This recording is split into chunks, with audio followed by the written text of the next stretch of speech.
You sound good. Yeah, 1 2 1 2. We went to it real quick. What's up, Jamil? What's good? What's good? Look, get my mic right.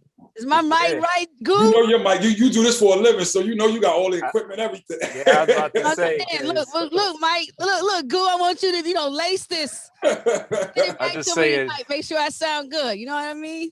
Janae is rocking the J Smiles Morning Show. Yes. Across all 50 states. Yes. This is the panel where you need to have your bio, your resume, and your LinkedIn profile together. Because even though my brother Matt is rocking the Fresh Harlem t-shirt, he still hires and also fires. So I don't know why I didn't get a Brooklyn one, but I guess my LinkedIn profile don't have enough followers. But welcome everybody to day 2. Definitely want to thank you all for rocking with us yesterday. And we're just going to dive right in. And this panel is called The Funky Revelation, the Evolution of the Hip Hop Business Model. And today is a very special day. Today is actually February 21st. And on this date, the world gained Nina Simone. Also on this date, the world lost Malcolm X in the physical. Lastly, on this date, 30 years ago to the day, the hip hop conference at Howard University was born. So for a number of us, we were actually on campus on that Thursday, February 21st, 1991. Some of us were kind of 12th grade or just doing some other things, but it probably was a cold day. And I know we were nervous and hoping that we didn't do anything over the next 3 days that would impact us from graduating in 1991, let alone making history. But if you think about it, for almost the past 50 years, and especially over the past 30 years, hip hop has become one of, if not the dominant force in popular culture. Hip hop's impact on popular culture can also be compared to the income that it generates for corporations across the landscape of industry in this country and beyond. As college students, this group of individuals all decided to grapple with how to make moves within the evolving business of hip hop while keeping an eye on how hip hop was influencing business. You will hear stories that showcase best practices, pivots, and perspectives that will help you to understand where hip hop as a business has been, and more importantly, where it's going. Lastly, you will gain insight into the hip hop business model as an approach to pursuing your goals, regardless of your profession that your desires direct you towards. What else but hip hop? And more importantly, who else but Howard could bring together such an eclectic group of professionals? So I have the esteemed privilege to just queue up a question, and then the panelists will introduce themselves and they will answer the question. So tell us the roles that you played within the hip hop conference, and when did you first realize that hip hop was a business where you personally could find a level of success? We're going to start off with Cheryl, then go to Matt, followed by Janae, followed by Kelly, then Jamil, and then last but definitely not least, our own Ceeon. So. Thank you, Tim. I'm so in my feelings right now. I'm so happy to be here. After yesterday, I applied to go to Howard again. Like, I want to be back.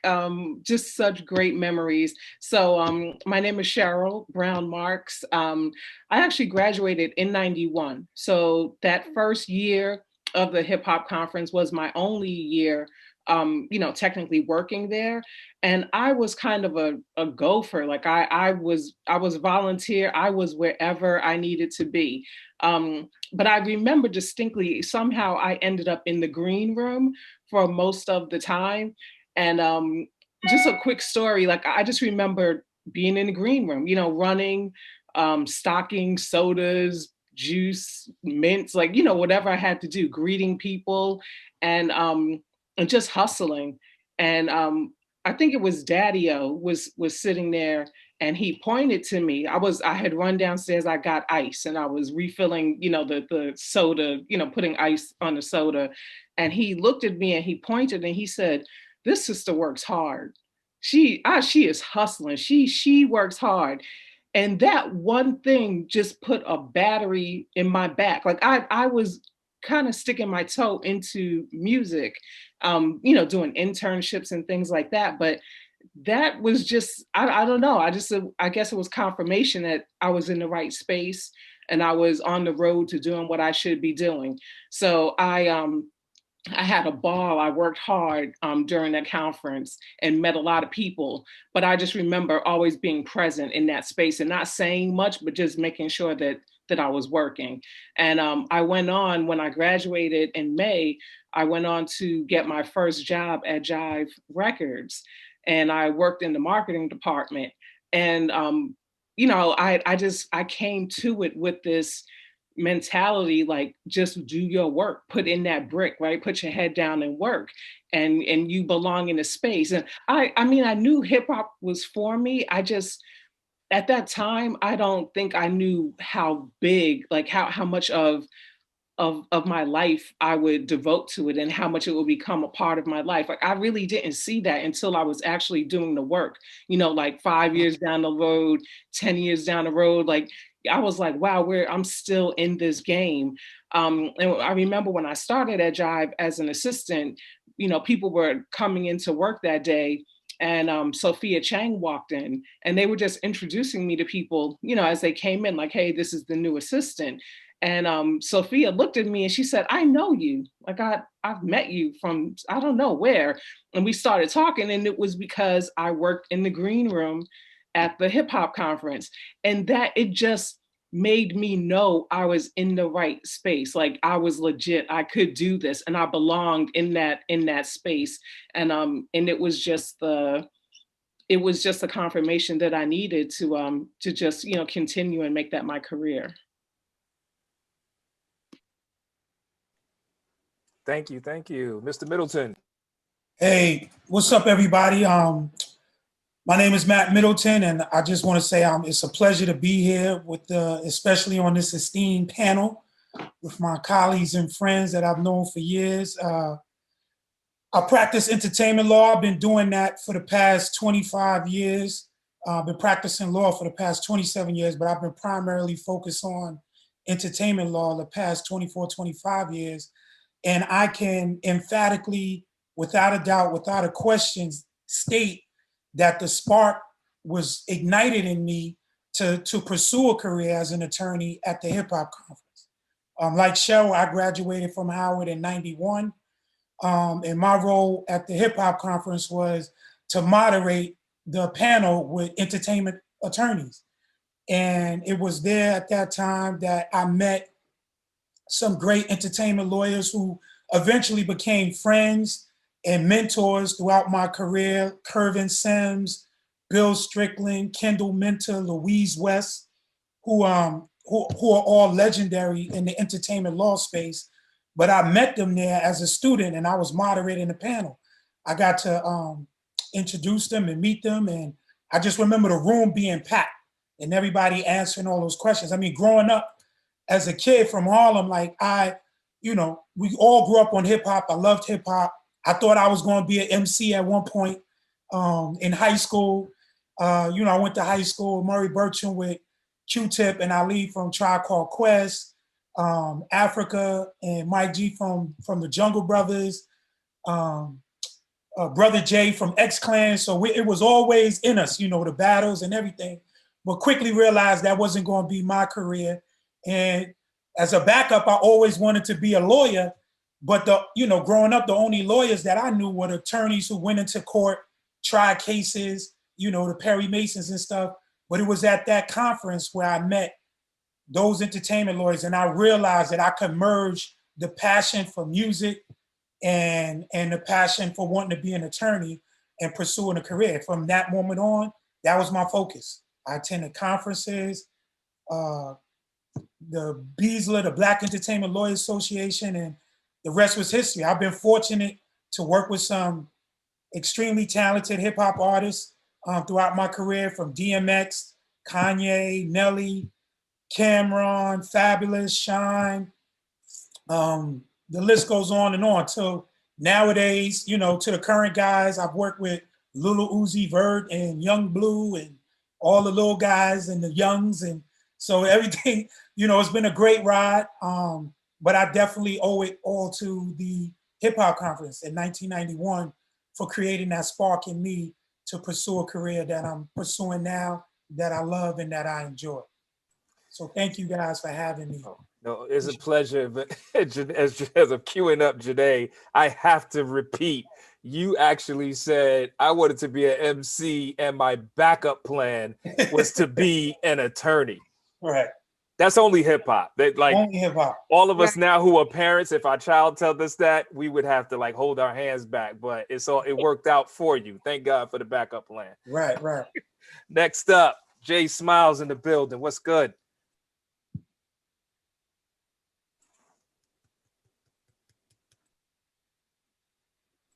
Right. I turned my mic down to make sure I didn't say nothing stupid. So, Matt, one time, just for the people who may not know, when you said, and I've also worked with Sean. With who? You said I also have worked with Sean. Will you tell I said Sean, but yeah, I mean, everybody knows. Just say I shouldn't assume that everybody knows. Yeah. Thank you. Puff, Diddy, yeah, we all did a lot of work together too. Yeah. Yeah, because you know those of us who are here live know, and the people who are on PowerMoveTV.com right now know. But once this hits the internet and lives for the next 20 years, we don't know what Sean Love, Daddy, P. Diddy, Puffy might be called. You know what I mean? In 20 years. So I want the record to reflect, my brother, who you meant. Thank you. So now you can answer the question for yourself.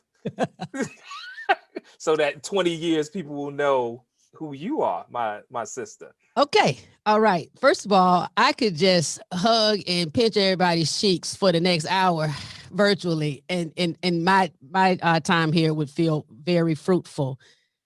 I am Jay Smiles now professionally. At Howard, I was Janae.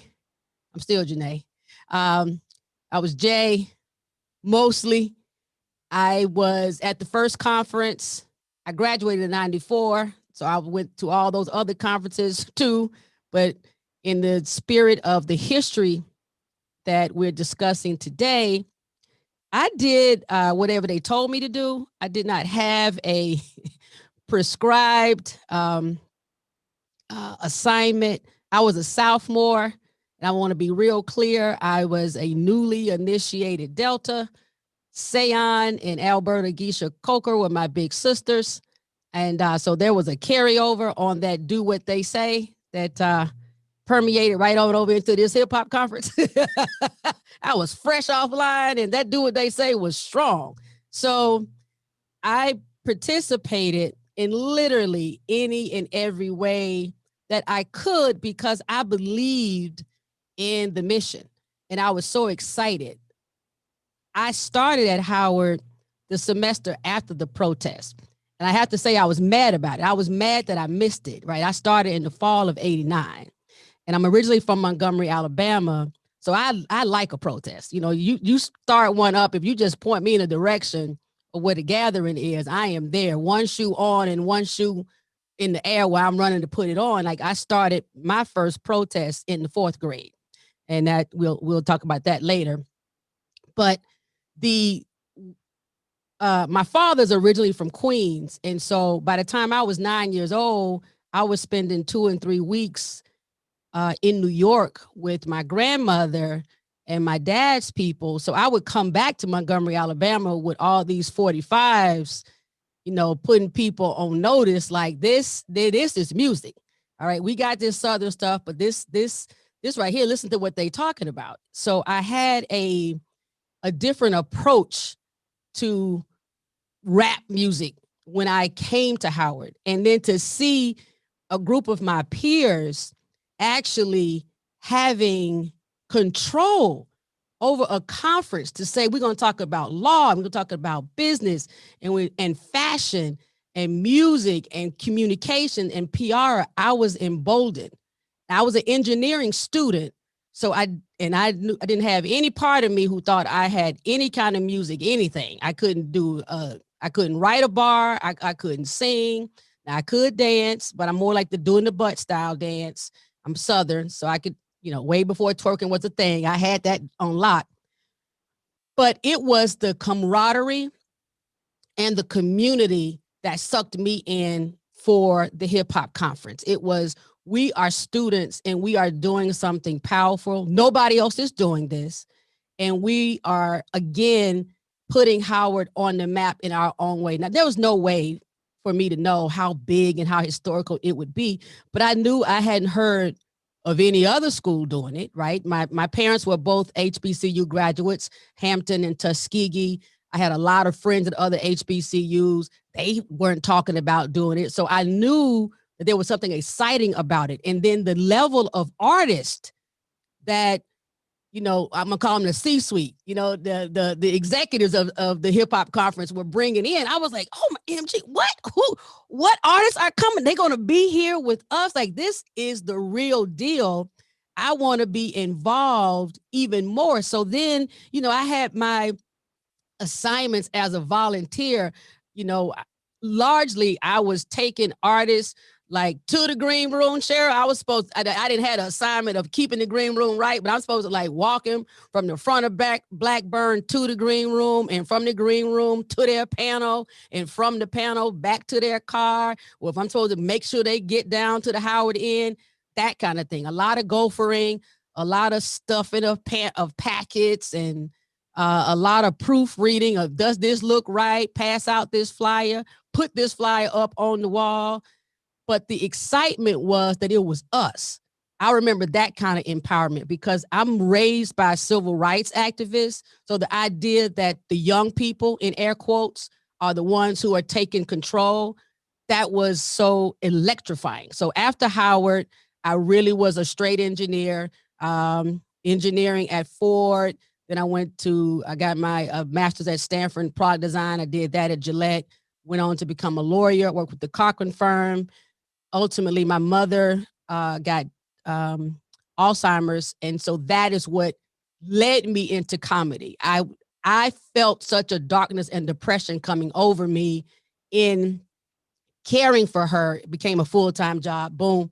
Now I'm a comedian. I'm a podcaster. But hip hop still influences everything that I do because it's the spirit of hip hop that says we're telling our story our way and nobody's going to stop me. And that's how I do my comedy. That's how I do my podcast. That's what gave me the right to think I can be an engineering lawyer, product designer, comedian, podcaster, and can't nobody stop me. Boom. Mic drop, but that mic is too expensive, so don't drop it. Kelly, love the haircut. You kept it funky for me. I started to bring my earrings, but I was like, that's gonna be too much. That'd be overkill. The haircut is fine. I'm good. I'm good. On yesterday, so y'all balanced out. Yeah. Oh, okay. I'm feeling the hair. Yeah, right. Let the world know your genius. Okay. My name is Kelly Green. I graduated from Howard in 91 as well. Yay, class of 91. It's our 30 years right now. 30 years again. So I was actually on the opposite side of CI. I was the one who brought the artists to the panel. My line sister, my big sister basically called me and was like, okay, you're coming. And I didn't have a choice. Just like Janae said, it's that Delta thing. Like, you got to answer the call. So I was, all right, I'll bring my artist down there. I was working at Bad Boy at the time. So I brought my first artist down in 93.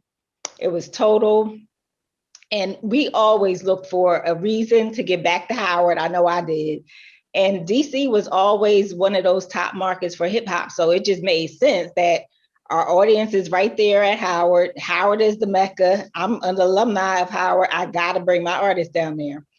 So at first I was just like, yeah, I really didn't put that much effort into it. I thought this is a great vehicle to get my artist promoted. I wasn't really thinking about the impact of it, but every year after that, always in the budget. Cultural initiative, the hip hop conference, always in the budget. I don't care what artist I was working with, they were going to get down there some kind of way. Even if they weren't available, Bad Boy was going to be represented, Universal, Kedar Entertainment, Sony Music, we were going to be represented down there somehow, some way. So I started my career, actually I started as an intern. I got that internship on my own while I was still in school, but right after we graduated, Puffy got his deal with Arista Records. I called up Harv Pierre. Everybody know Harv Pierre. I called him. I said, listen, I'm in Philly. I'm working with this group. I want to come down and, come up to New York and let you hear the guys. And I did that. And after my first meeting at Bad Boy, I was like, oh, I'm hooked. Like, this is it. This is my career right here. I wasn't even thinking, like Cheryl said, I wasn't even thinking about the money part of it. It was just, it was just like being in Wonderland. Just like on the panels yesterday, they were saying how you all stayed at Kinko's 24 hours. Like it was just I think it's a Howard mentality. When I was at Bad Boy, me, Harv, Puff, D-Dot, it was just get it done. Like no matter what, even if you had to be part of the street team during the night and the receptionist in the morning, me, that's what I did. And I didn't even think about the money aspect of it until a few years into my career with the music business. And we could talk about that later. But it was really just a get it done mentality, put your head down. You work in the marketing department in the morning, you work in promotions in the evening, you work in A&R sometimes, you even get Puffy his lunch if you got to do that. But it was just a get it done mentality. And I always wanted to be behind the scenes. And once I got that opportunity, it was on from there. It was on. I hope everybody is hearing the theme of the work ethic and the longevity that she said. The first word she said intern, but then there was a powerful word. You said budget. So see, I was on somebody's budget line item. I was always on my mama's prayer line, but I wanted to be on your budget line as well. So that's my brother from the West Side, only for the moment, but Delaware's finest. Yes, sir. Yes, sir. It's only for the moment, but just to keep it short and sweet, like I said yesterday on the panel, 92, and it's funny that I'm sitting here now and I get to reminisce about it because I'm the young buck of the crew, and I love that position because 92 I come in and it's like getting indoctrinated into a family. I don't remember who specifically told me about the volunteer positions. I think it might have been Cephas because at that time me and Cephas were just inseparable. So we went and just volunteered because we could get into the conference for free if we volunteered. So that was my initial reason of even going there. So as soon as I walk in, I'm meeting Derek Dudley. He got me stuff and badges. Somebody, I don't know who it was, maybe Geisha out the crew figured out, oh, Jamil has a car. And that was sort of a rare thing back then. A freshman came in and I had the famous white Bronco. It's the OJ now, but I had the white Bronco back then. So then my job sort of morphed a little bit into picking up artists at certain times or making Kinko runs, or, this is my very first time like picking up the Lost Boys, you know what I mean? Like I've watched them on videos and now I get to pick them up and have a conversation with them. Or we had one panel that some engineers came down, music engineers. And I remember just walking them through campus and everybody just saying hi to you. And they were like, oh, they put me with the right person. So you get in this vibe from already professionals that are in the fields where you're trying to go. And I think the theme of what we've been saying here is just true. What I learned so fast was that it was just a get it done mentality. It was like if this wall came up for the first time, I saw a group of young Black people my age that were like, okay, we're going to either dig, y'all go that way, see how long it is that way, y'all go that way, Geese, you go back and get the dynamite, but somehow we getting through this wall. And that was the mentality every single day. For me, it was extra special again, too, because I had came down as a DJ and then I entered the competition my freshman year in 92, and I won the DJ competition. John Doe had won it the year before. So then based off of just that one thing, my brother, Amiri Baraka Jr. steps to me and says, yo, you got to be down with us, right? Affectionately, we call him Mitty, but you got to be down with us. And that's how I met my whole music crew at Howard. It's literally from winning that competition that was the CI battle. Mitty steps to me. Then I meet Tracy and Jay and Pi and this whole thing that we call PowerMove. So it was a direct connection to that. And then on top of that, I started to get gigs in DC. I didn't have a manager. I stepped to Tim. Tim became my manager. Tim was the first person taking me around the city, it was like a cloak of protection to have your older brother collecting the money and talking to promoters. And, you know, all of those things were direct reflections of what happened from me just being involved in volunteering with the conference. And I would say that's the moment. Even before, I say 96, when I went on a Fuji tour with Nonchalant, was a huge moment for me of realizing what is possible in the music business for myself. But I would say that attitude of I'm trying to get it came from being in the conference. Cool, no doubt. Ceeon, it's on you. All right. Yes. Again, just big hugs. This is wonderful. I know we have a lot of questions, so I'll get to the answer really quickly. Vice President of Public Relations. Thank you, Elsa. I didn't know that till yesterday. I just knew I was over PR. But to everybody, we did what we had to do. I was like, oh, I was? Okay, cool. Thanks, Els. So yes, I handled communications for HUSA, and because this was our program, the conference, and continue to do that. And so my life, my professional life, my practitioner life centered around communications in the beginning. And what I took from it from the conference, you know, I first started at BET, but my second job after college, we were doing the conference, and, you know, I'm far enough away that I could say this now, but because I was over music programming, you know, we scheduled to help us in juggling the travel and the hotel. We had a lot of guests. They'd finish Rap City or another show on BET and come straight on over, you know, to the hip hop conference. I remember one, Queen Latifah just wrapped up an interview. She's like, come on, jump in the car. I jumped in her car. We went straight, we pulled up right in front of Blackburn. I think it was Lachelle and a couple other guys cleared space. So her car could pull, you know, that U in Blackburn, you could pull all the way up front. Her car pulled all the way up front. Lachelle found a closet because she wanted to change her clothes. She was like, I had to change my clothes. We found a little room. Lachelle cleared it out. We put up a partition. Latifah changed her clothes and she did her panel. So we managed a lot of things that way. But oddly enough, after that, and I think what people don't realize is, you know, we emphasized we were students at the time. We all talked about our careers. And we had to figure out, okay, I'm doing this hip hop thing because we didn't really realize how big the impact was. But then how do we tell our parents, yeah, I kind of sort of have a job, you know, how do we, you know, justify this diploma?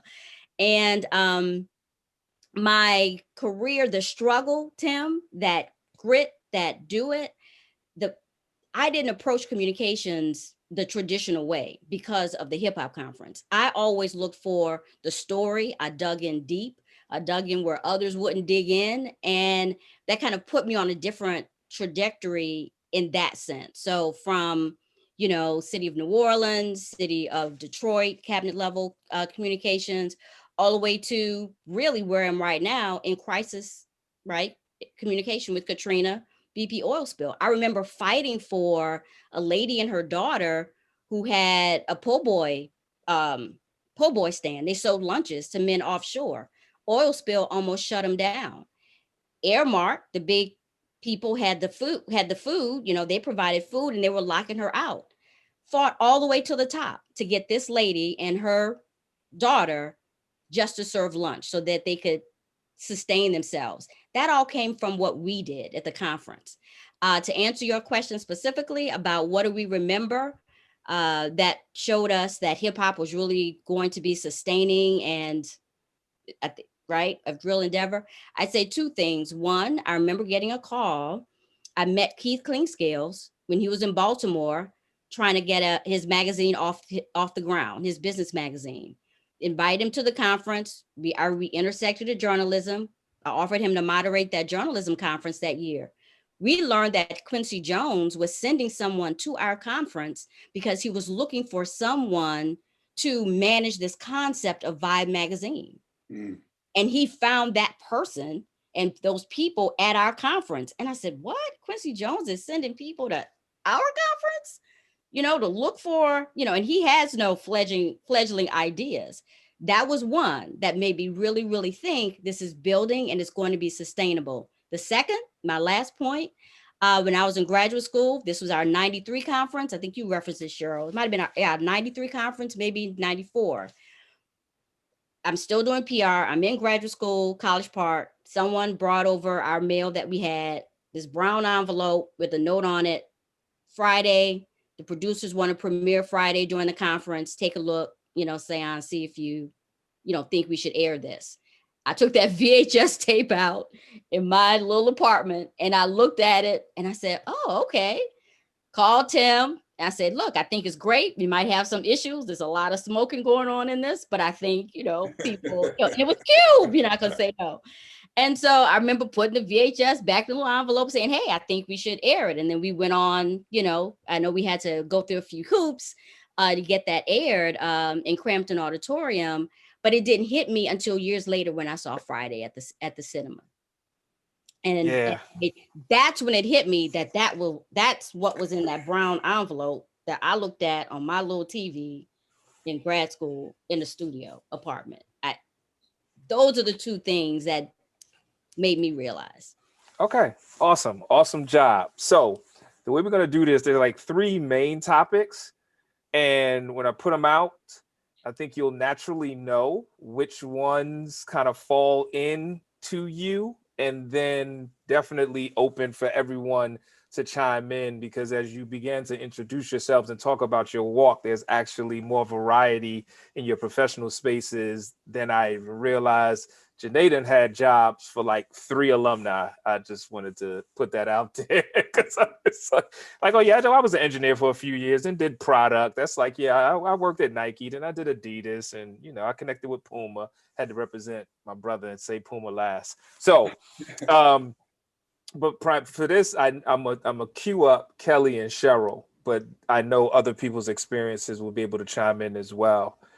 What are some of the pathways to executive status within record companies, and what is the industry landscape looking like today for future industry professionals? And I'm prefacing it because one of the themes that I know everyone on this panel wants everyone to understand is that the landscape is changing so much faster than individuals' clarity of their own aspirations. Absolutely. And so I just want you to give context from your career and then also your insight, because I think sometimes in our community, we get stuck on wanting to be something the way that we once knew it to be, but now it's not that anymore. And that can open yourself up to just feel all crazy inside because you're pursuing something that may not exist the way you thought it to exist.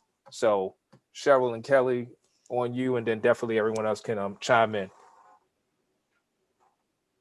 Well, I'll go first. I would say for me, it was really interning at different spaces is what helped put me on my career path. I actually switched from School of B to School of C because I thought School of B was so boring. But back in the 80s, almost everybody was like, oh, you got to go to business school, you got to get a business degree and keep the job and get a 401k, and you can stay there for 30 years and get some security and that kind of thing. But I learned that you have to be open to different avenues. Like I said, I didn't know how much money was to be made in the music business. But once I did those internships, it opened me up to different pathways. I always knew that I wanted to be behind the scenes. And just being open to those different opportunities. I started in promotions. Like I said, I was a receptionist at Bad Boy. You had to get in where you fit in. If that opportunity becomes available and you're not open to taking a different path, then you get stuck where you are. So you have to be open to working in promotions, being on the street team, taking your artists to new avenues to reach different people or reach their captive audience. One of the other things I would say is that I like to use this. We talked about D Nice or whatever, and I was just thinking about him the other day because he said that he was almost at the point where he wanted to stop DJing in clubs. This is before club quarantine. Everybody should know D Nice does a club quarantine. he wanted to stop doing DJs at the clubs because a lot of the promoters want a specific skill set, or they want a specific set of music played at those clubs. So he got with Jill Scott's manager, and he decided that he was going to start going on the road with different artists. And that opened him up to a different way to be a DJ. He still loved DJing, but the clubs were being very limited on what he was able to do. And now look, he took that simple idea of playing music in-house on a Saturday night, live on Instagram, and he's in a Ford commercial. You know what I'm saying? Like, you have to be open to looking at things in a different way. If the DJing at clubs doesn't work for you, then how else can you use your talents and skills to still be able to DJ, but open yourself to more opportunities? And that's what I would suggest. That's my. No, thank you. I mean, and the thing is, you can go anywhere to get book knowledge. You got to go to the people to get their personal experience, because our experience and stories don't often make text. So your story is your glory. So do your thing. Cheryl. And I mean, Kelly nailed it. I would like to add that part of it, she touched on it, is get into uncomfortable spaces and push yourself. I'm from New York, and when I started at Jive, what the biggest song we were working was Summertime, and then we went into A Tribe Called Quest, Check the Rhyme, and I was loving it because that was kind of my wheelhouse.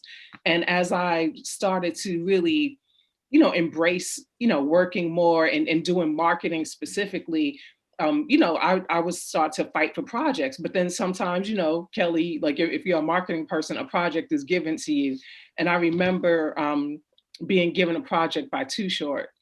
And I was like, not doing it. Like from New York, like, I don't know. He's this West Coast dude. He's talking about bitches all the time. Like, I can't do it.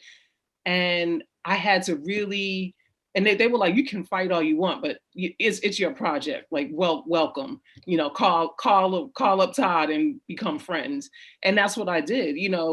I started really talking to him and getting into that uncomfortable space, having those conversations and, getting to know him and, what do you see for your project and what, how can I, help you? And, and it's uncomfortable because I hate that you call women bitches, but we got to work together. Right. It really, it speaks to, what we always talk about, like, you just got to get in there and do the work. Like, you got to make it work. It might not be ideal for you, but you got to make it work. So, definitely in order to grow, you got to get into that uncomfortable space. And another thing Kelly's talking about, like, I would probably work in hip hop for free, but I'm not going to do that because I started to know and learn my worth.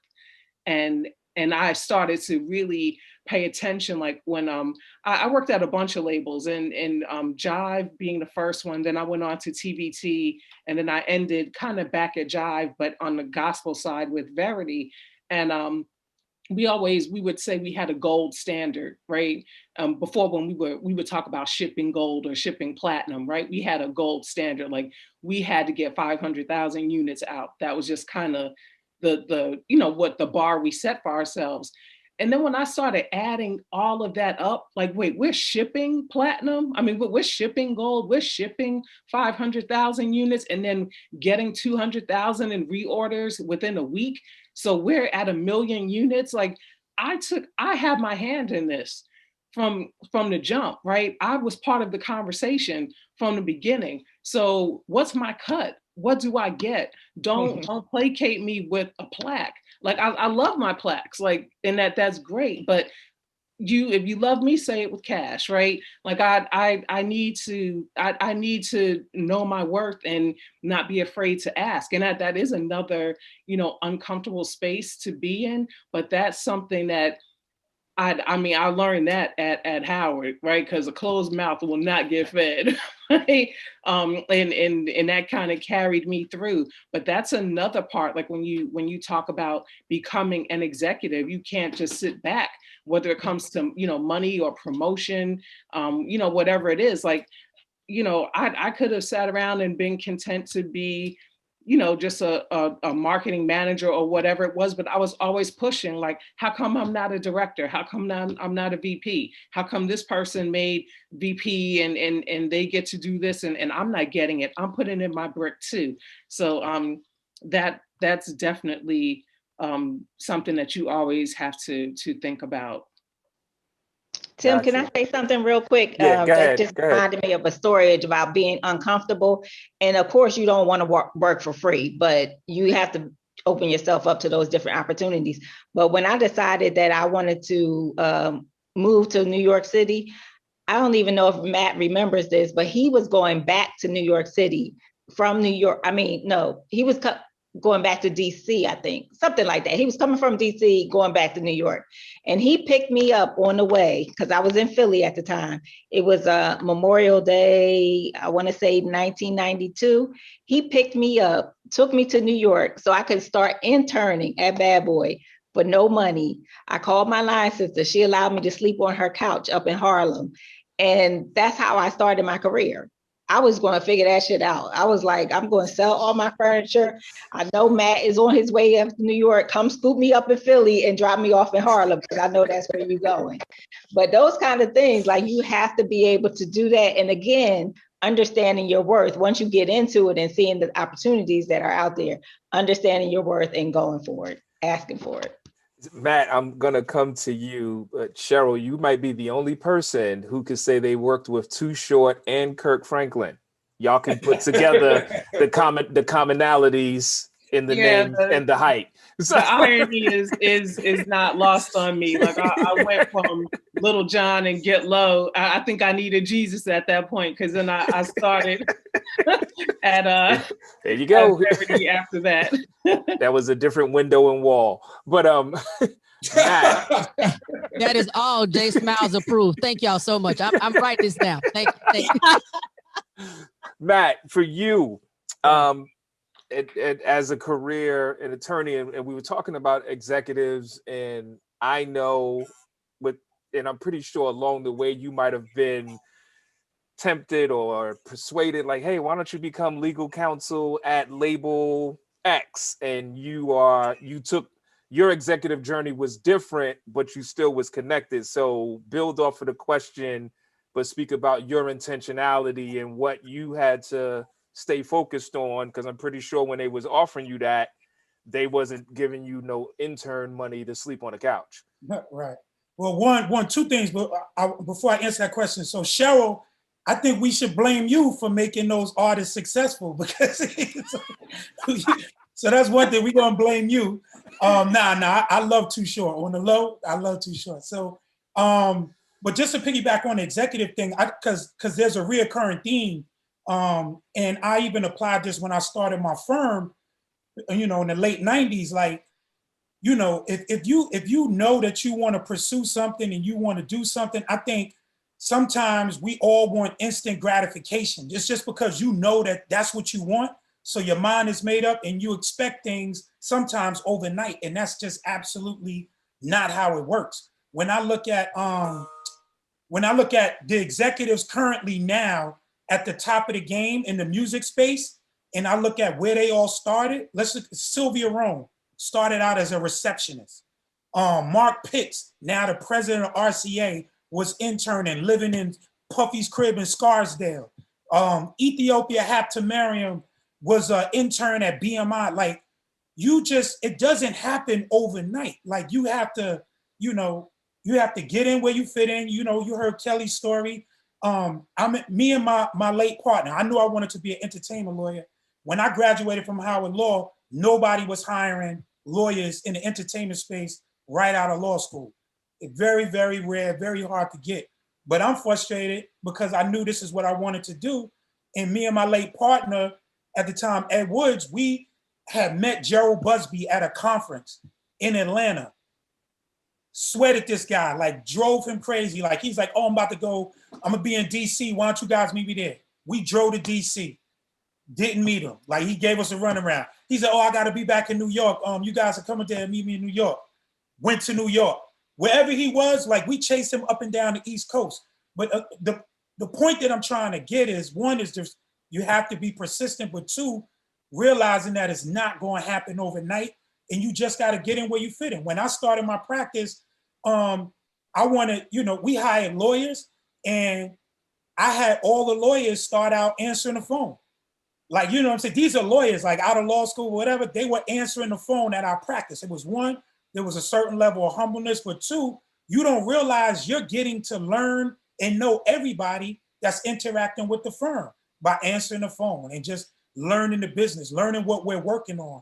So I just want to reiterate what they were saying. Like, you really just have to be able to get in wherever you can, because you never know where that opportunity is going to take you. For me, my career path, like I said, it wasn't easy when we started out, but I took a leap of faith. I started out as a prosecutor, hated it. I loved it because I learned how to be a lawyer, but I hated it because, I grew up in Harlem and I'm working in the Manhattan DA's office, and I'm locking up people that I know and people that that look just like me. And I wasn't getting paid a lot for it. So I hated it. So just decided to take a leap of faith and started my own practice, using the relationships that I had forged from the hip hop conference with mentors. And it just went from there. But yeah, over the years, I've been approached, to go in-house and try different things. But the reality of it is, I've always had a certain entrepreneurial spirit, and I love the fact of being on my own. There were definitely days when I didn't get a paycheck, but when you're on your own, you don't have to wait for payday to get paid. So, you just have a certain level of freedom, and that's what I really, really, really enjoyed. And the reality of it is, working in-house wasn't, there was a certain guaranteed amount of money that you was going to make, but being on your own, the opportunities were endless. And so that was really always my philosophy. So I'm gonna put a spin on this whole executive piece, and then I want to hear from Janae, Ceeon, and Jamil, because like we're all old enough where the majority, if not all of our parents' resumes could be on an index card, because they pretty much just had one or two jobs. They just worked. Right. And so that gets passed on to us. We started breaking certain molds. But when I think about being an executive for Janae, Ceeon, and Jamil, and because of Janae, I know there's an engagement. I want to go in that order of Jay, Ceeon, and Jamil.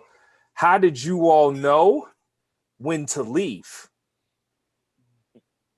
Because I think that sometimes that is something that doesn't get discussed enough. And not only leave to go from A to B, the three of you all's career is leaving and going from alphabet to numbers to exponents. Like you left industry and company, but that's a great thing. So I want you to give a spin on it.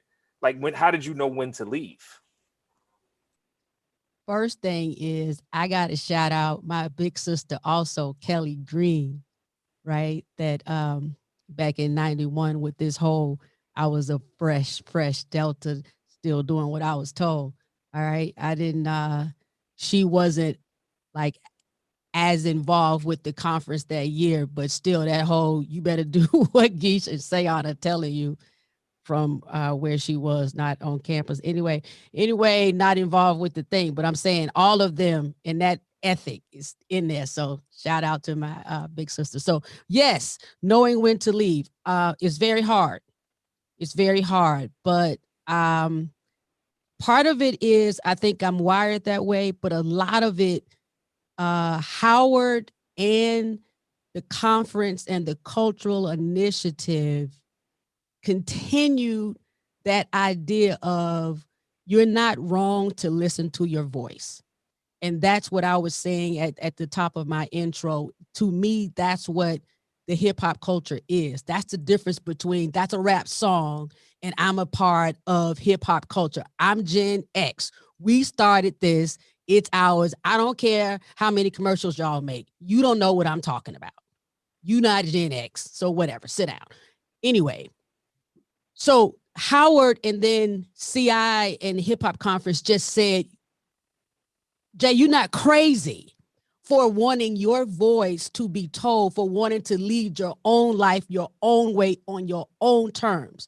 Because just like those dudes in New York City put those turntables on the corner when they didn't have instruments to play, you can make it up too.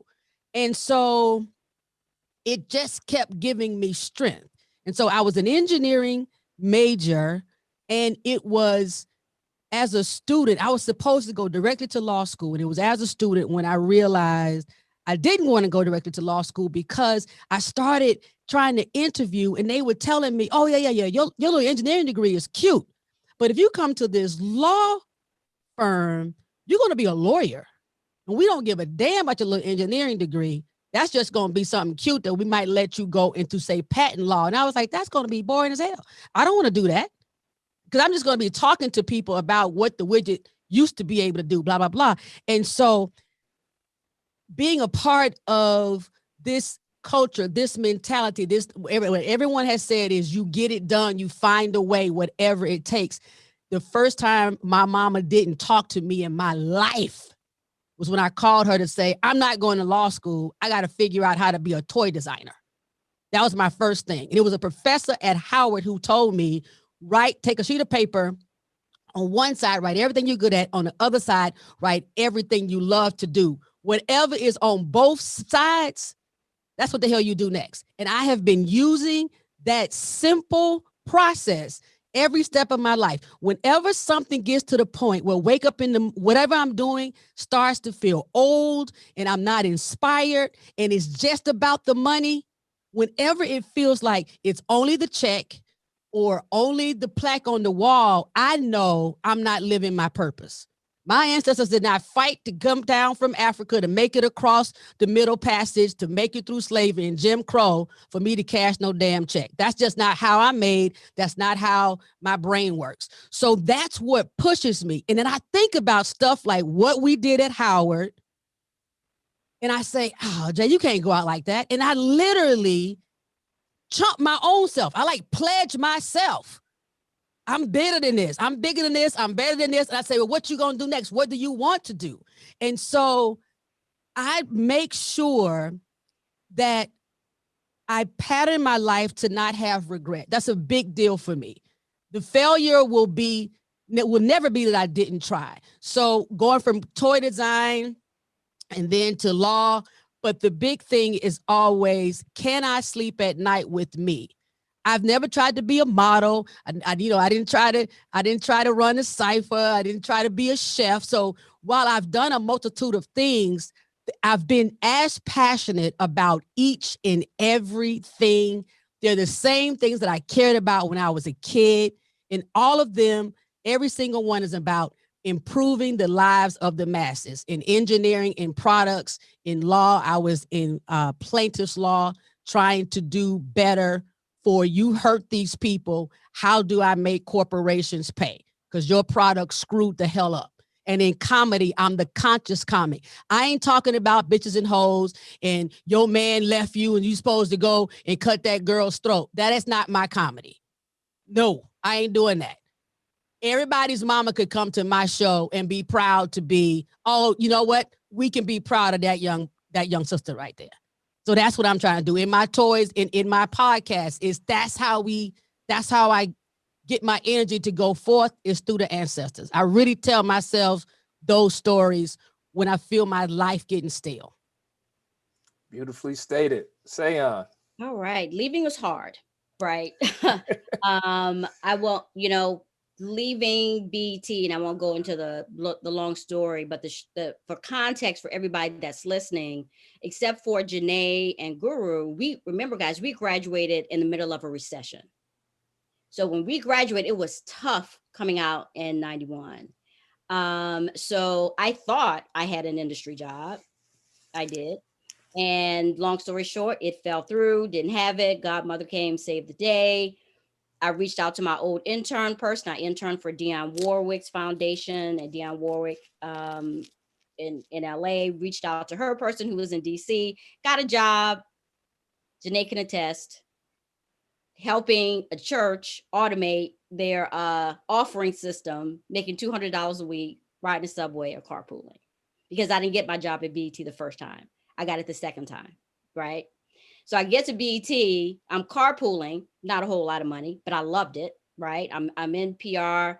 I'm new. I'm the entry level PR publicist, and they put me over music programming, and I just rocked. I remember one day my VP came in. We were working on a project for Luther Vandross, up against the wire, and he said, weren't you in those same clothes yesterday? I was like, yeah, because we didn't go home until we got it done. I got that from CI and from Howard, right? So when I left BET, it was a huge issue. So I had Janae's parents, Uncle Job was telling me stay. And I had, other family members saying, go pursue the masters, because if those listening to what we're saying, Matt, Cheryl, Kelly, and Janae, and Jamil, when he gets to talk, we were students all through everything that we did. We were learning. We were not just reacting. We were learning core talents while we were practicing at the same time, right? So, I talked to Keith Cleanscales. I had an assignment to go to New York, BET's ad department at the time. I was in DC, was in New York, I went up a day early for a project. I met with him for half a day and did the same thing Janae did. Sat down. What do you want to do? I knew he'd finished graduate school, got his MBA, whatever. And so I couldn't, it was so hard making that decision, because I felt if I left BET to go to graduate school, I was leaving the industry. And that was hard to do. But through it all, never stopped working the conference, giving it 1,000%, because when I was in 8th grade, my mother's gift to me for 8th grade graduation was her ring she bought herself when she got her master's degree. So it's like, you're supposed to go to school, keep going to school, get a job, and do all those things Kelly said. So it was hard, especially to do this thing called music that no one could define, no one understood. So it was difficult. Family decisions, conversations, and just having to step up and step away. But I felt confident in every step because I knew my CI family would be there. I knew I could call Tim, and no matter what time of the night or day, and just, what do I do with this? I'm gonna try to make it. And he'd always pick up the phone and answer, or call April. And so, it was difficult because I wasn't built that way. But at the end of the day, what we do at the conference is what I still try to do today, and what kept me going. Try to fight for, make right, and give a voice to the artists who were being treated unjustly and unfairly, who were not being given the same freedoms, even executives, as their counterparts, and to fight for our folks who didn't have a voice. That was always my goal. So I had to find a way to get there. And that's how I got there. And Guru, and you're going to remember when the Bronco broke and you had to use my white CRX. Yes, absolutely. Yeah, absolutely. Okay. Absolutely. First of all, it was amazing that he actually fit into the white CRX. And shout out to the white Bronco. Do we have a picture of Guru in No, this? we do not. We do not. We don't have any Bronco pictures. And we took that Bronco on to the first Essence. And that's when Ceeon introduced us to Southern cooking, my first po' boy, everything. All of that was in the white Bronco. Yes. I actually learned how to drive via the Ford Bronco because we had a business engagement that used to be called Freaknik. So with that, and he told me, I was his manager. He was like, "Yo, there's no way you can go and not help out with driving." But that's the after party. We'll talk about what happened there. But yeah, Jamil, talk about leaving. I think my whole thing is a pivot. And it's good. And I got a couple of points, and then you have to stop me from talking, Tim, because this is really intense. All right, I will. No problem. Number one, I've been DJing the whole time I was at Howard, right? So the very first thing is, do I stay and graduate from Howard? Because the opportunity of a lifetime got put in my lap. So I got to DJ for Nonchalant, and the big opportunity was, she said, we can open up for the Fugees on the Ready or Not tour. 3 months in Europe, can you go do this? So my first pivot question is, after my mother and my father have spent all this money at Howard, I'm one of those blessed people. I don't even know what the inside of the bursar's office looked like. My father would come down, write a check, and that was it, right? Yeah. So my father spent all this money for 3 years, and now I'm deciding that I'm not going to continue school because at this moment, I'm grabbing the dream. It's right there in front of me. So I go do that with Nonchalant. While I'm working on with Nonchalant, Chucky Thompson becomes the executive producer of her second album. So then I started working for Chucky Thompson in DC and engineering for him. I come home from being on tour. Now I got a little bit of money, and I go to Omega Recording Studios and says, I'm gonna fulfill this thing of being an engineer. I knew how to engineer a little bit from my crew and from watching, rest in peace, Scotty Beats, when we would go to Night Flight to make our music. But this was me saying, okay, I'm officially just have the piece of paper that says I'm an engineer. Nobody did this at this time. Like no young Black people was going into this sort of thing. So I do that for Chucky Thompson, and the same story like everybody else said, like Jay said, I started to feel myself at a certain point doing like this. Like I was getting into every party free. I was drinking free. I had money, but it was just like, I didn't feel like I was moving up. I felt like I was just going in a straight line. So then again, another opportunity, again through Howard, again through my guys. In 1999, I get a call from Tracy Lee, who's recording with Derek Angeletti in New York, and they say D-Dot needs an engineer. But this means I need to move to New York or at least be up there. So my mother being from Jersey, I'm like, I can go sleep on my cousin's couch. When I went there, I didn't have an apartment. I didn't have nowhere to be. I would sleep on my cousin's couch. I now have 2 children by this time. It's 99. I'm sending every dime I get from when I was working for Derek, I was getting a weekly salary, right? I wasn't like, and then whatever extra mixes I could do. I was sending that whole check back to DC, which meant that by Thursday, I'm looking at Trey, Smiles, everybody else, and I'm like, can I borrow $5 to eat, right? That was my hustle when I was in there, and that was for the year of making the Mad Rapper album. The Mad Rapper album goes, and it's like, okay, now that project's over. What else are you gonna do now? So I looked around the industry like, is it any young Black dudes? Doro was the only person I had ever heard of, right? So I put my hustle down, my grind down. I'm trying to go out. I'm like that Howard mentality of I gotta know somebody that knows them. So figure out who his manager was, ends up being this woman named L'Oreal, right? L'Oreal Copper. She was doing work with Def Jam and a bunch of other stuff, right? She was the person assigning the engineers to these major sessions.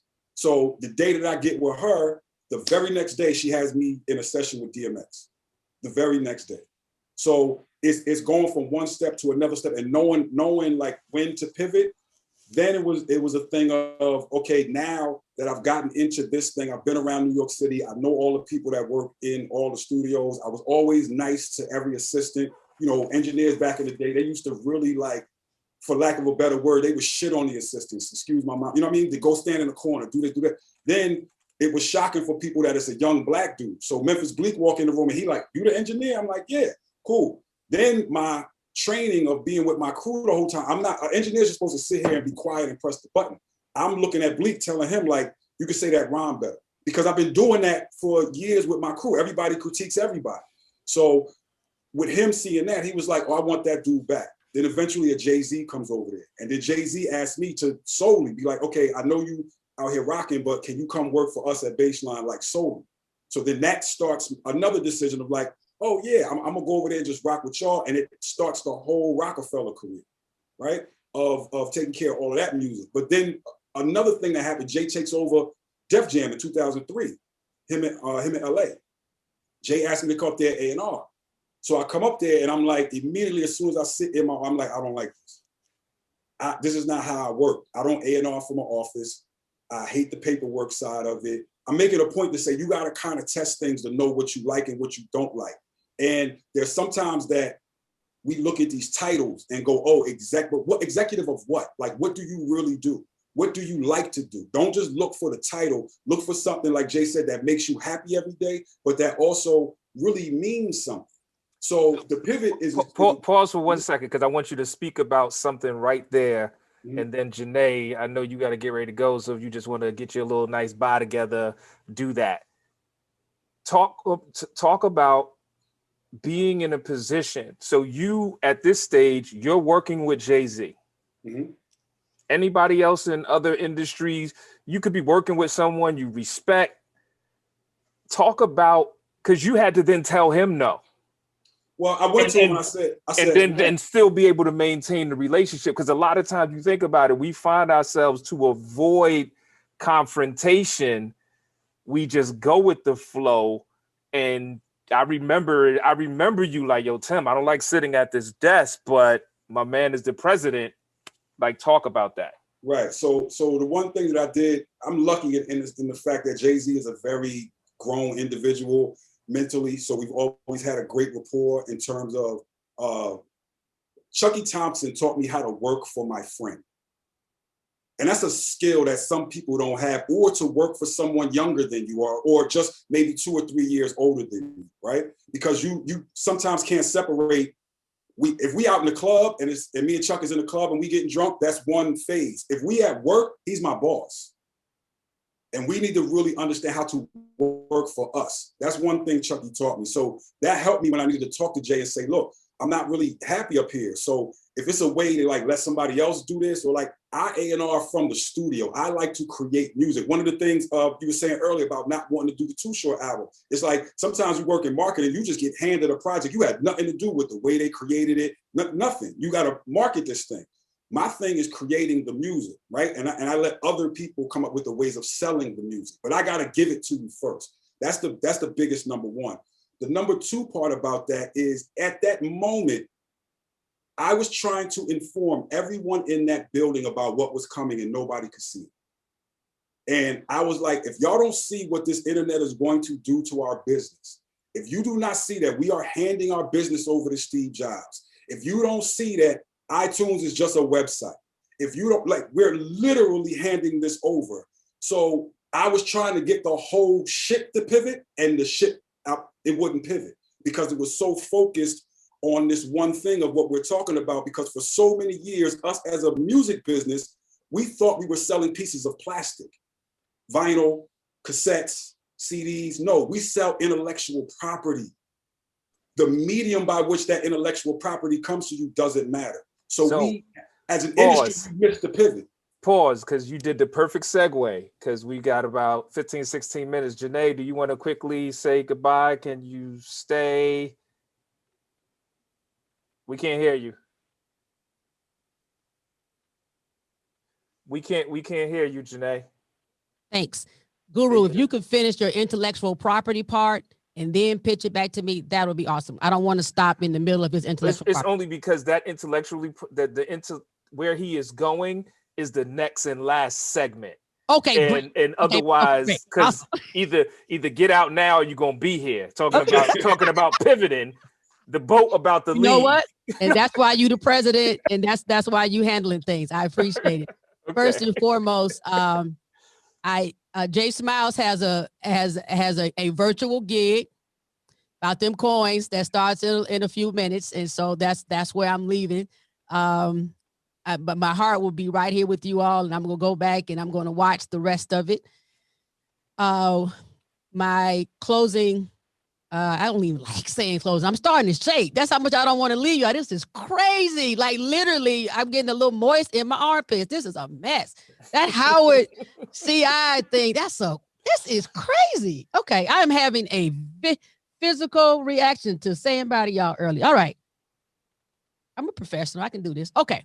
So my summary is on the pivot. Like I even have a clubhouse room on mastering the pivot. My whole life has been a pivot, and it is so much around what hip hop culture is. That's why rap music started.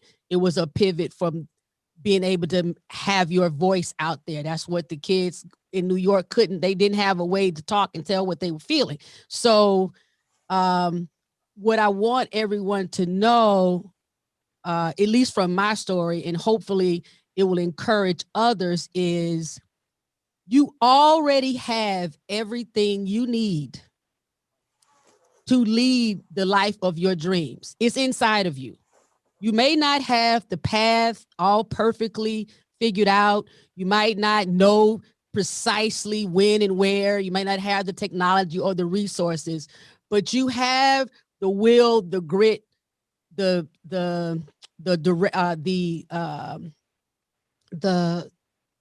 intuition, and learn to listen to it. Like your parents, the media, whatever, your spouse, your pastor, they can be the guardrails to your life, but you got one you.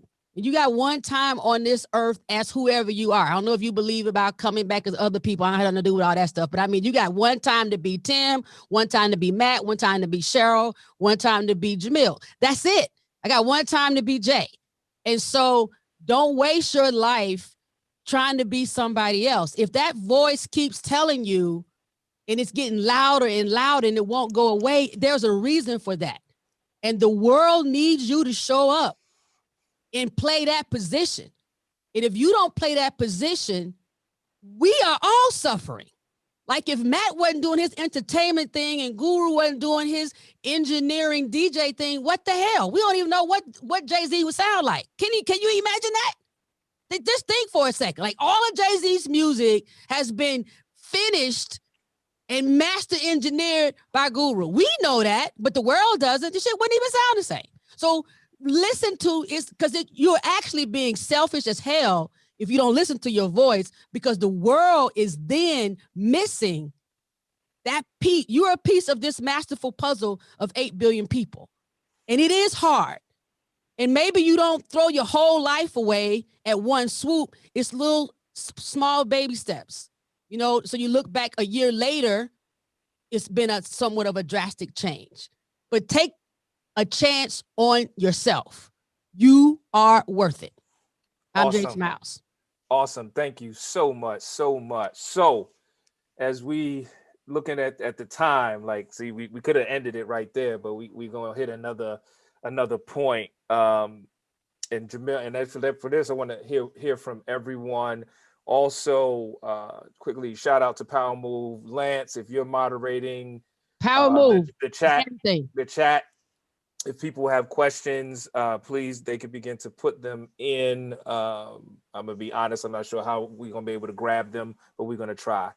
But when we were having our pre-panel discussion, this notion of where the industry is now, because as vast as all of you all's careers have been in entertainment, the doorway, whether it is still the real doorway, I want to be an artist. Matt said it. He was like, yo, Matt listed great MCs he was banging on lunch tables with. I wanted to be an MC, and if the MC don't work, I'm gonna be an attorney. And that was at a time when companies were still selling and there was an economic structure in place. Let's fast forward to 2021. Young people, there's still a Matt in high school. There's still there's a Cheryl who I could be MC Cheryl. The MC is still that doorway. Right. But right now, what's behind that door, even if that door exists, is open for debate, but definitely what's behind that door is totally different than what it once was. So right. Can we please speak about, and this is a masterclass, we don't have masterclass time, but at least give some primers, and I want each of you to chime in on just where young people and older people who still think is about artists, it's about getting that deal, it's about please listen to my demo. Take us to 2021 and beyond. I'll be super short so I can let everybody else talk. The biggest difference is that we do not sell records anymore. So if you are an artist and that is what you're trying to get into, understand that selling records is gone. We now stream music, which means that you will get a very small percentage. And I could do a whole masterclass on that as to why. But you're not going to make the majority of your money off of selling music. Number two, we just saw last year that the thing that we fell back on because we stopped selling music, which was the live show, got taken away from us. So then we had another pivot of a bunch of artists going, wow, I can't even go out and perform my songs, which is the fastest way for me to go grab this 10,000, grab this 50,000, depending on your level. There are only 3 record labels left. People look fly. They got a bunch of imprints underneath of them. It's Sony, Warner, and Universal. There's 3 record labels left, right? When we got in, there was a bunch of record labels, right? We've also at the point now where the record labels are making more money off of owning that 6 and 7% of Spotify than they are actually on what they get paid for the songs being played. It's a fact. It's a fact. So understand the game that you in. understand that you now as the artist have to put yourself in the center of the circle and figure out ways for people to come to you. Your music is now just an advertisement for yourself. You are the center of the circle, where before we used to have an album in the center of the circle and we did everything like make a video and do all this other, it was called tour support, supporting the album. That album now is out on the outside of the circle and now you're on the inside of the circle. If you view it that way and you create all these other opportunities around the fact that you make music, you can make money, but you are not going to directly go, I'm going to sell 1 million copies. That doesn't happen. Right.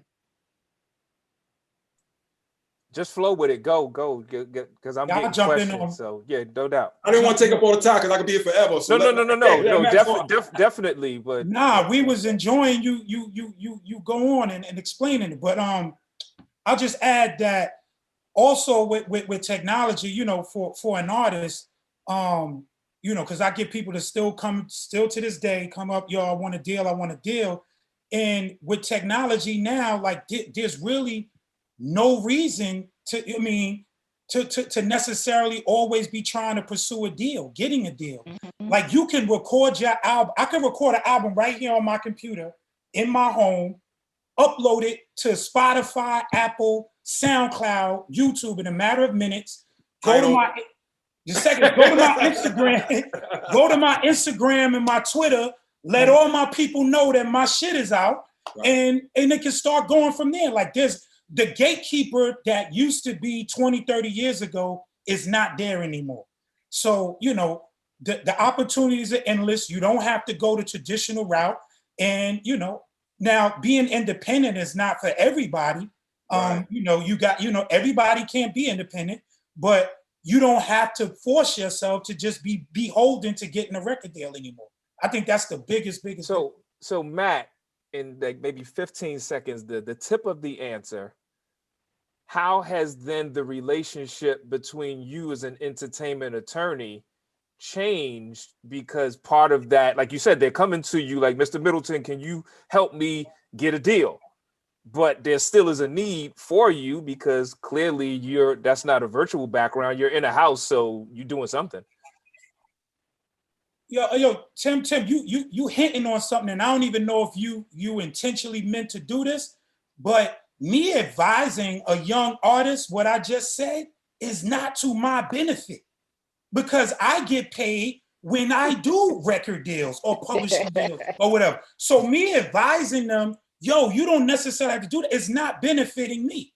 I'm not getting paid. Now, I've been creative to come up with ways where I can be a part of it, you know, more so from a different standpoint, but that advice is not like, I'm not doing that because that benefits me. Because I don't get a check.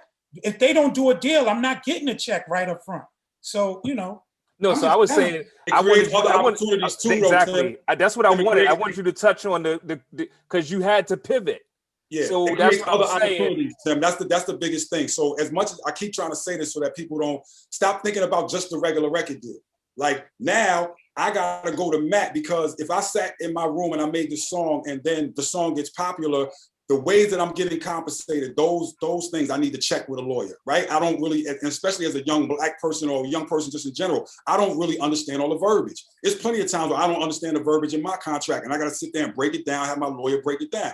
There's a million different opportunities online that didn't exist in 1991 when this conference started that are now money makers that you need a lawyer for. And there are pregnant opportunities right now for anyone that wants to get into sort of that space of where we are doing what we did when sample clearance had to be figured out, right? Laws had to be written. So we're now in that same time with streaming where we're like, okay, streaming services are not paying these mechanical royalties properly. They're not. They didn't set up the section of their business to do that. They pay for the physical, but they are not paying the songwriters. So that's a whole lane for lawyers to jump up and say, look, this is the proper way to do it. That also means that I need a programmer now to write that program for me because there's 50 million songs that they have to go over. There's a possibility of you streaming and there's 40,000 of them getting added on every day. Okay. Somebody has to write that program. That's for our IT department. You know, like there's all these other things that will supplement what the traditional thing was, but you can't look at it like I just want a record deal. Like at this point, what does that mean? You understand what I'm saying? Like, what does that mean? So we're gonna stay in this lane, and obviously y'all gonna have to check out PowerMoveTV.com because we probably gonna have to do part 2 and break this down into sections. So this was just an appetizer. Kelly and Cheryl, talk about it from the marketing standpoint.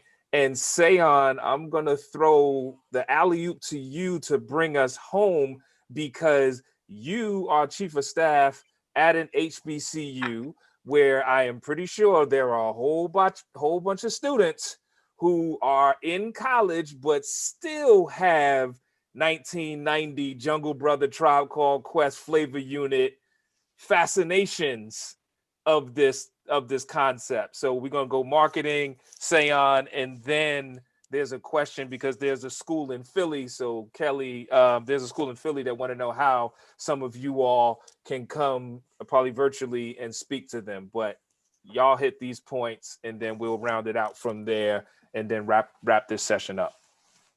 I want to start off by saying Ceeon made a point earlier that we all learned during the process. Right. It was like trial by fire. We learned while we were doing the work. I really don't think in 2021, an aspiring artist, executive, whatever you want to be, has that. I don't think that that's the way you should be doing it. So our education always should have been part of what we're doing. But I'm saying if there's anyone young listening to this, you have to start. Everything Jamil just said, you need to go and research and start educating yourself. You might be dope and you could write, you can produce, but if you have not educated yourself on how things could change or see how you could work with how everything is changing, you're fighting a losing battle, right? It's not 1991. So just because you dope and you nice and you could spit a hot 16 or whatever it is, that's one part, but you have to really learn, like, how do I surround myself? Like, I have dope music, but what else is there? So the education part, which it kind of pains me because, the message that our kids are getting is that, it's just so easy, right? I can spit my bars and then I put it up on SoundCloud and then I'm rich and I'm going on tour. And that's not what's happening, right? There's so much more that you need to know.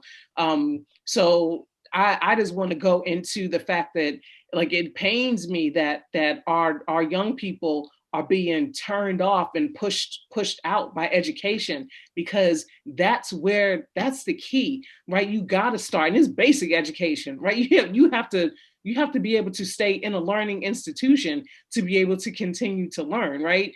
And so that's the one thing I want to talk about. Like, you can be as creative and talented as you want, but you got to really be rooted in learning about what you're going to venture into and arm yourself with knowledge before you do anything. Google is your friend.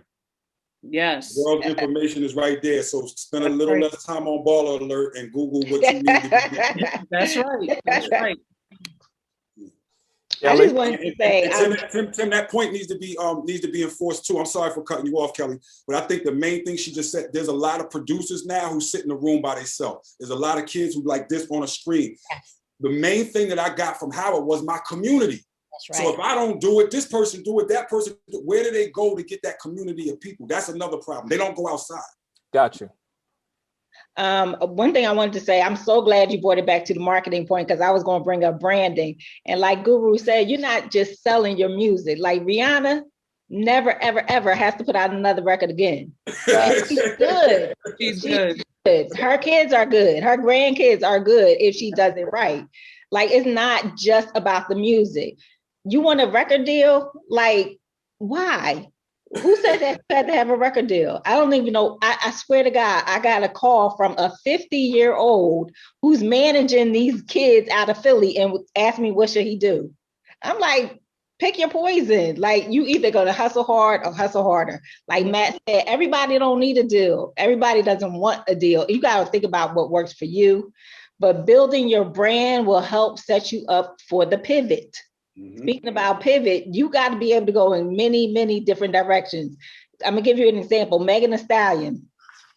She's doing good. Even without the touring, she's doing great right now. She started these makeup tutorials. She could put out a makeup line today and blow Kendall Jenner out the water because she already has that base. She already has built her brand, and her brand can partner with other brands to bring in the clientele and the target market that they're looking for. So, like you said, a part 2 needs to happen, Tim. Yes, yes. Talk about branding. I know April Silver had a little issue with branding yesterday. I would love to hear her thoughts on it, but it's just so much more than just the music. And you got to be able to get out there and pivot and build your brand and expand your audience and be open to the opportunities. Thank you, no doubt. Ceeon.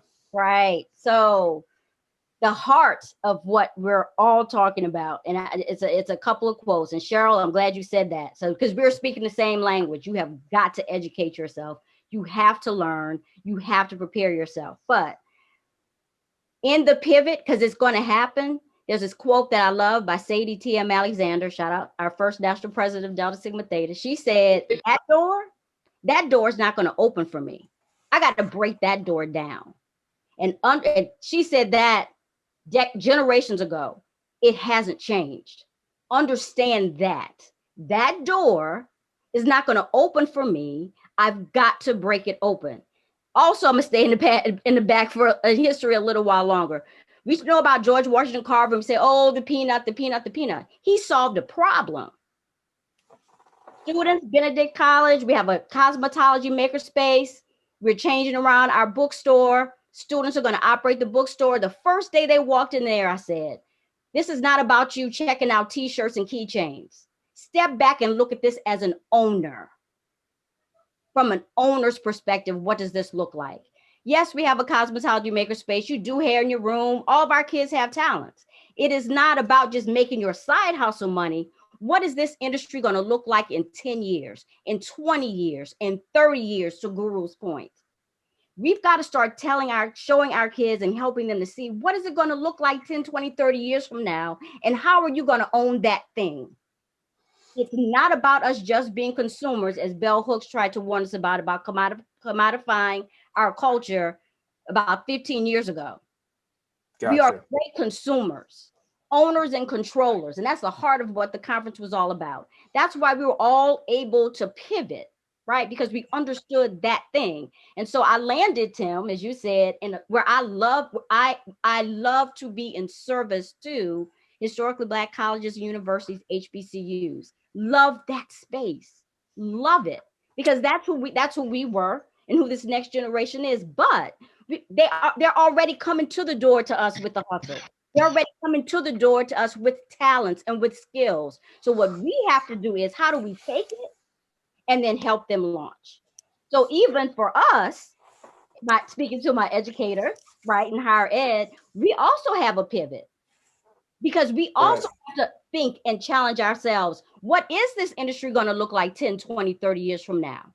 Yes. Okay. All right.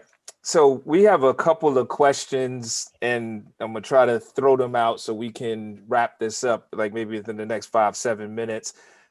This is not a question, but Ceeon, since you're the one that organized this brilliant group of panelists, there is a school there's a middle school in Philly called Richard Allen Prep. Mm-hmm. Yeah, of course. Richard Allen Projects. Okay, so they want to know how to get some of these individuals to their school, and there is an email, is hiphoptakesavillage@gmail. I'm saying it just to let them know. I will make sure that Ceeon Quiett Smith gets it. You heard by the response from individuals. There's some 215 love here. So if hopefully y'all got enough hot spots so we can set it and get the clear view, because Kelly said it was near the projects. Shout out to Philly though.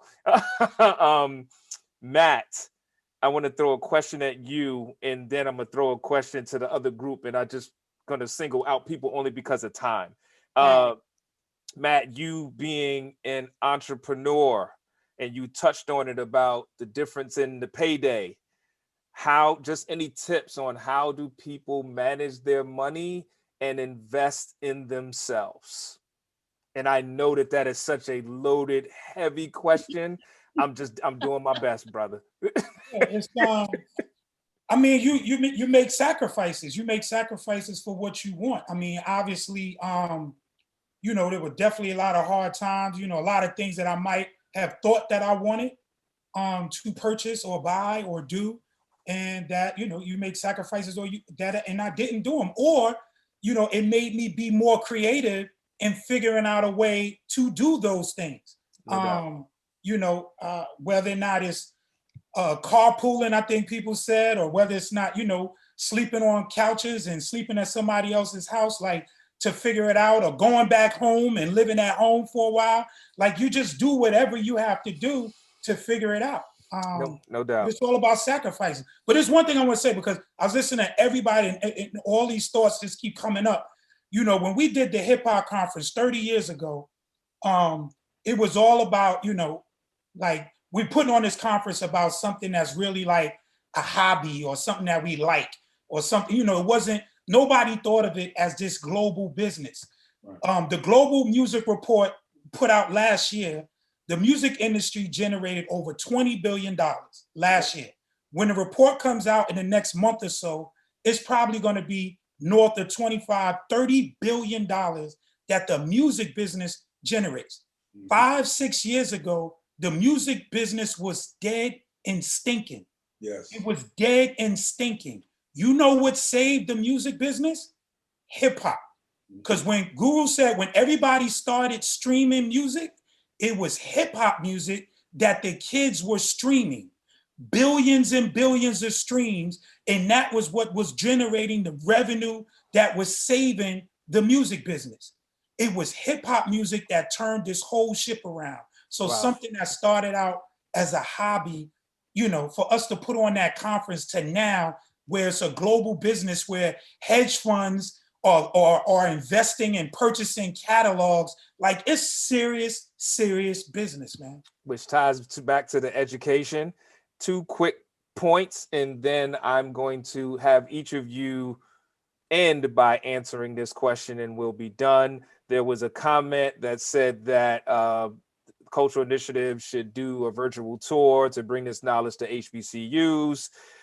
There was also a comment that was talking about we need to start a petition for Jamil to get an honorary degree from Howard. I'm not making this up, and I'm going on record. I am so biased in that I will change my name so I can sign it 3 times. But as we wrap up, and I want each one of you to answer the question as we leave.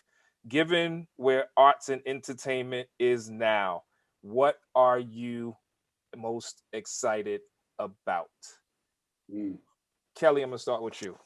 And so these are also going to be our closing comments. And so once the last person finishes, we will be done. And I'm hoping we could do this in 5 minutes. Okay, thanks, Tim. I'm just excited to see what's next. Like, I'm excited to see what the next platform is. I'm excited to see what the next streaming service is. I'm excited to see how these young people that are coming through now really expand their brand and make it more profitable for them. And ownership. I really, like Matt said, hip hop is safe. We keeping this thing afloat.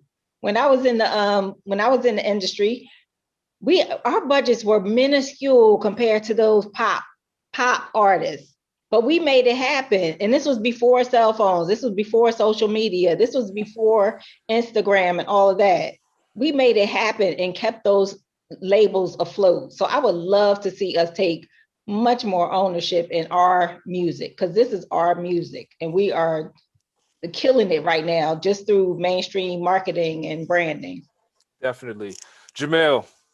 Number one, I think I'm excited mostly about AR and VR. And that's not to just big up the company. That's why I made the company Collimation. That's my new company. But I'm excited about once we get fully into the AR and VR world, what we can do, because there's so many more experiences that can be done. I mean, obviously, right now, you know, it's clunky, it's big, it's this. But remember how big a computer was back in the day. And you know what I mean?